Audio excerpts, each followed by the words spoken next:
So I love glitter. And every time I put on glitter, though, it tends to get all over my face. Glitter has this, if anybody uses glitter, glitter will stay in your apartment for like a year. Yeah. And it's like when you take down the Christmas tree and you find the stuff from the Christmas tree for like 6 months, you know, it takes to get rid of it.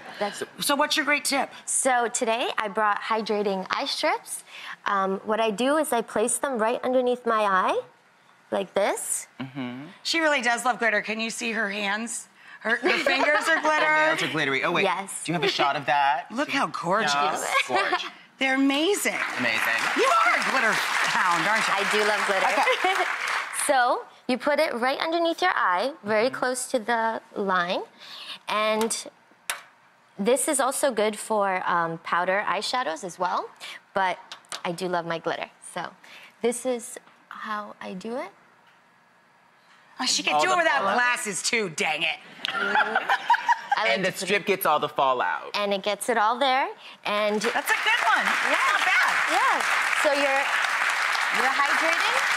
Lovely. While you're putting on glitter. She's giving herself a little eye mask. Yeah. Lovely. And then you just take it off. Peel it off. And let's see if you're glitter free. Glitter. Not bad. Good job. Amazing.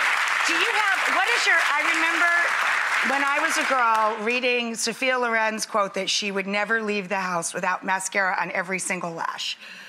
If there's one piece of makeup, would it be, for you, is it lipstick? What's the essential? Honestly, it's mascara. Yeah. For me, I love when I don't wear foundation powder or anything, I'll put a little mascara on. Makes a big difference. Makes the eyes pop, right? Yep. It gives you just a little, it opens the eyes, and the eyes are the window to the soul. So that's the story I want to tell. It also distracts from the bags.